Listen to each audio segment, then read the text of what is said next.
The problem with calling a review a comedy spotlight is that it therefore gives the indication that everything you're reviewing is funny.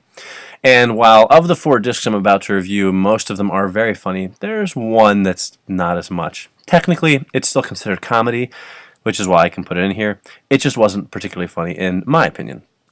We'll get to that one last, though, so you'll be able to figure out which one I'm going for by the time I get there. First up, however, we have The Ricky Gervais Show, Season 1. The complete first season, if you will.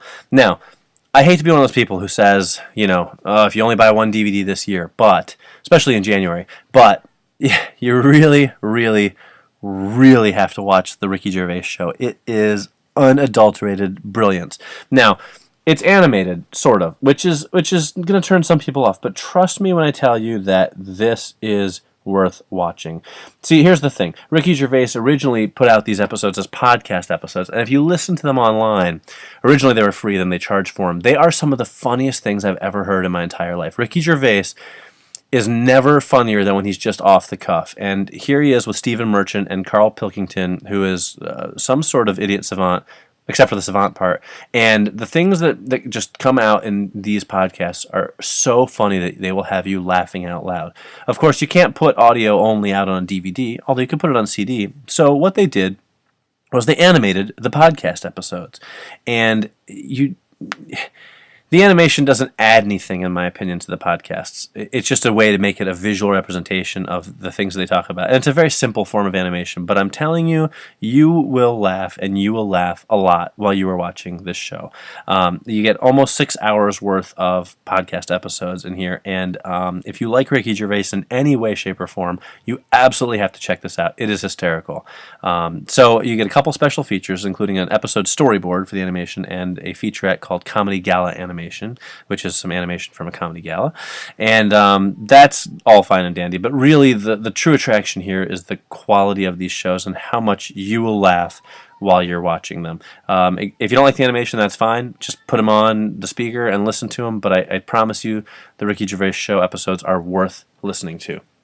Next up, we have Funny or Die Presents the complete first season, which is a collection of the Funny or Die Presents show from the Funny or Die website, or HBO, which is who put out this DVD.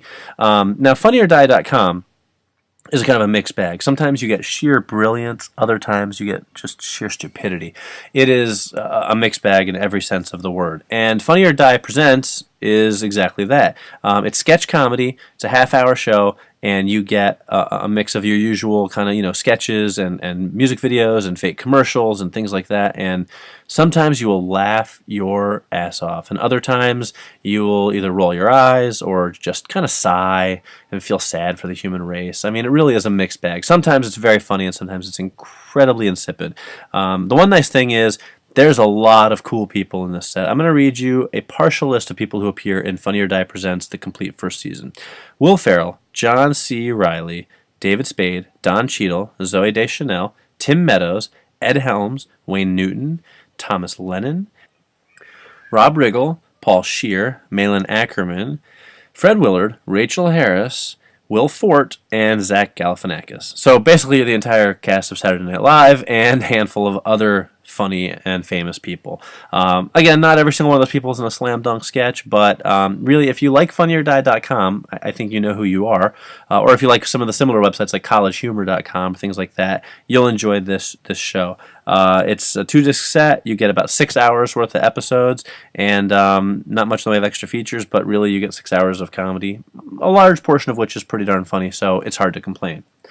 Next up, we have Denis Leary and Friends present Douchebags and Donuts. Now, I'm excited about this. Why? Because I'm a huge Denis Leary fan, and I got into him as a stand-up comedian, and then I, of course, followed him into his acting roles, and I really like him in pretty much everything he does. But it is very nice to see him do some stand-up again, even if he shares the stage with some other less talented people.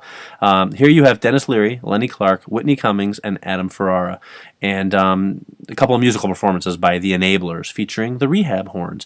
And it's overall a pretty funny show. It was a benefit show for the Leary Fighters Foundation, and I really love watching Denis Leary do stand-up, even if he's not nearly as funny as he used to be. His original stand-up comedy CD is still one of my favorite stand-up discs. I really like watching him just kind of let loose and rant and rave about people. And he does that here a little bit. It's not the same as it used to be. I don't want to say he's lost anything, lost his edge, but he's not his material isn't as solid as it used to be. Although I certainly did still laugh at him quite a bit. Lenny Clark, Whitney Cummings, Adam Ferrara, all fairly funny. I mean, none of the three of them blew me out of the water. None of them were downright terrible. This is a pretty solid stand-up comedy DVD. I mean, stand-up comedy is always hit or miss if it strikes your fancy or tickles your funny bone or not. And this one, for the most part, it did. I enjoyed it. It's not the type of thing that I think is the greatest thing ever, but it's pretty solid. And in an hour and 40 minutes, it's a lot better than some stand-up DVDs, which give you a 60-minute concert and no extra features. Speaking of extra features, you do get a couple of them here. Some extra musical performances, which I'd rather see more stand-up, but, take what you can get. Some snapshots from the road and some detours on the road to comedy. So, worth checking out if you're a Denis Leary fan. Not as good as the stuff from his heyday, but nice to see him return to the stage in a stand-up setting. And then finally, we have Comedy Central's roast of David Hasselhoff. The Hoff. Yeah, I don't enjoy roasts. I never really have. And I'll watch them occasionally to see if people are funny. And they're usually not. It's really just people insulting somebody. And in this case, they're insulting somebody who's already, let's face it, he's David Hasselhoff. He's already a joke, I think, on his own merits.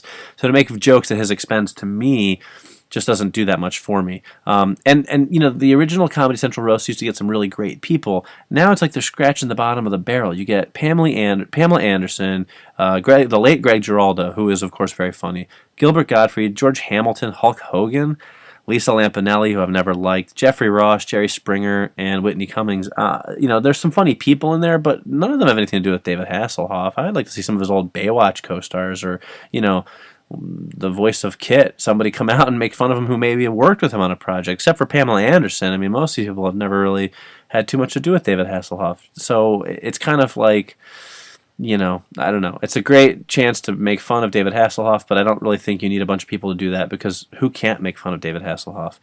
But that being said, there are some special features on the disc. You do get a behind-the-scenes look at the roast. You get some red carpet interviews. You get David Hasselhoff's post-roast reaction, and a wrap-up with all of the roasters. So if you like this kind of thing, you like roasts, and you like David Hasselhoff, check it out. But I will warn you that I personally did not find it very funny.